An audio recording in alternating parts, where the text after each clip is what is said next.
Cenk of the Young Turks is no conservative, but as of late, he has been surprisingly based in reality. He praised Donald Trump, for example, the other day, and this week he went on Piers Morgan's show and wrecked Allan Lichtman. Take a look. I'm forthrightly willing to admit I missed this election. I still think I actually had 10 out of 10 before. I think I was right about 2000, but we're not here to litigate that. I still think it's a pretty good record. Now, I think two things are operating here.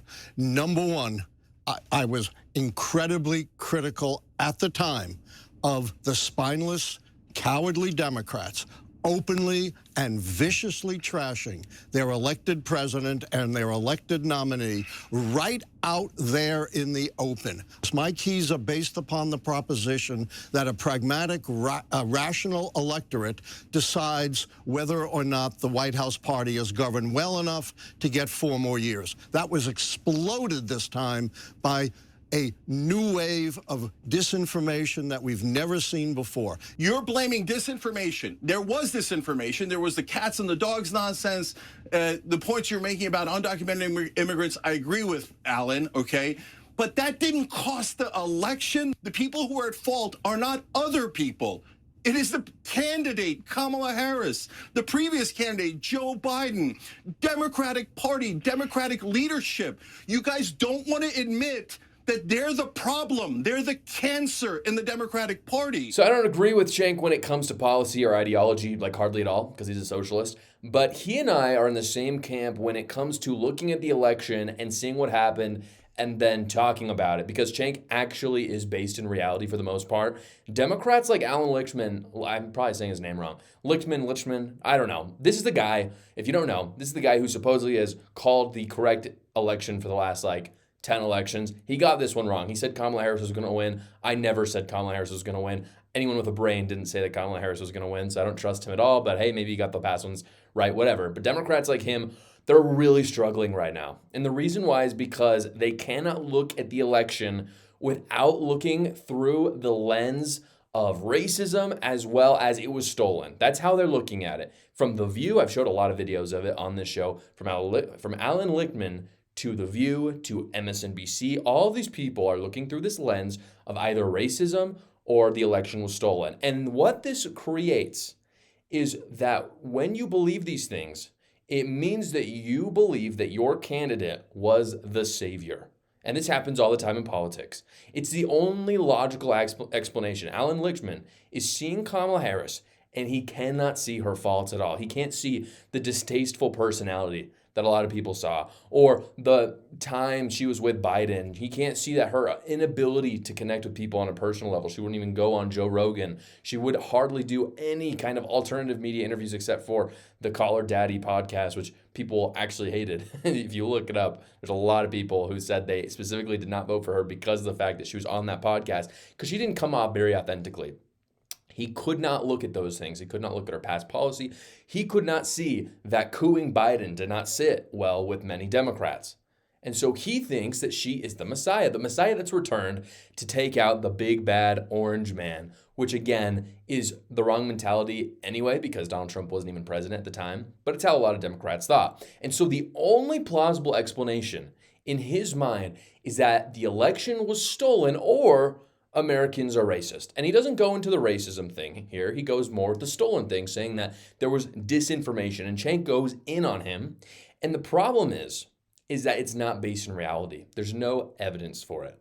And if you remember, this echoes the other far left Democrats. They're just so crazy. I mean, again, from the left to MSNBC to CNN, this is what everyone's saying. They're saying disinformation won out.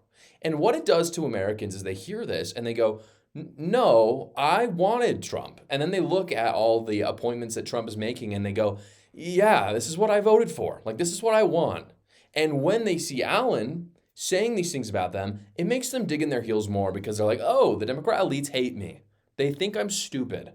And they weren't stupid. They knew exactly who they were voting for. And this is what Cenk is pointing out. She was not a good candidate. That's why she lost. It's that simple, guys. The View is over here. I played a lot of videos of The View recently, so that's why I'm talking about them. They're over here talking about how people are just so racist. Those Hispanics that voted for Trump, so racist. Those black men that voted for Trump, They hate black people. Make that work. They talk about all these things. They cannot just simply look at it and be like, maybe Kamala Harris was not the best candidate. Maybe giving a candidate 100 days to campaign was not the best idea. And this is a political phenomenon, by the way, that Republicans actually understand very well. This kind of messiahship that they put on politicians that the left has done with Kamala Harris. Because the same thing happened to Republicans in 2020. You'll remember some Republicans thought Trump was the Messiah. They still do, unfortunately, but in 2020, and I'm very pro-Trump, by the way. If you're new to the channel, I love Trump, voted for him, pulled for him. Glad he's our president now. Will be in 2 months.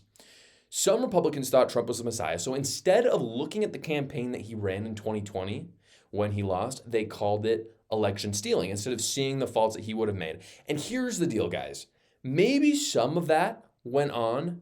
So the election stealing, I'm not saying it didn't happen. There was some very sketchy stuff. In fact, I'm not going to say maybe. For sure there was. I'm totally a believer. I mean, the FBI literally colluded with Facebook. I've talked about it at length.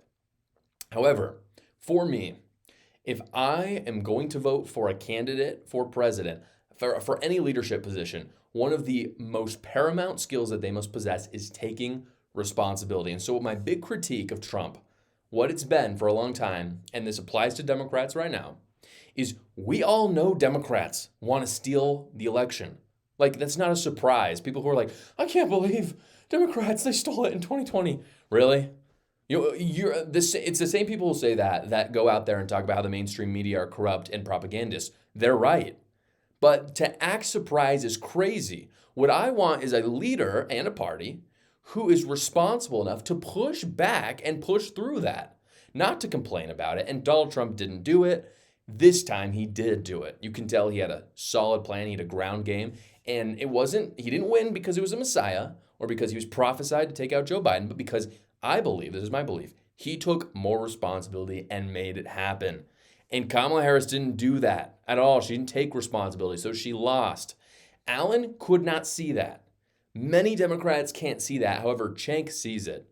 He does. And again, I'd consider him far left. He's very progressive, he's very far left in terms of economic policy.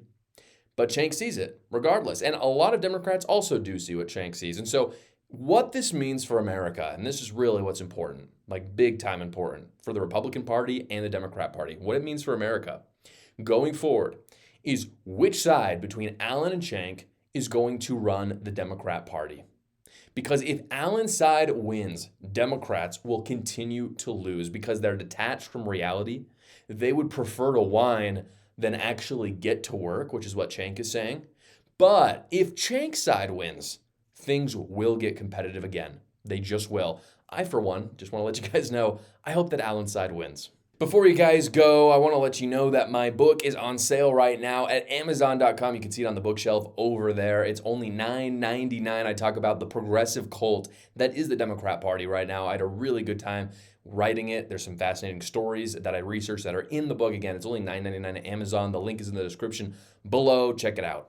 Thank you so much for watching, guys. If you haven't already, go down below, like the video, subscribe to my channel, and watch another video.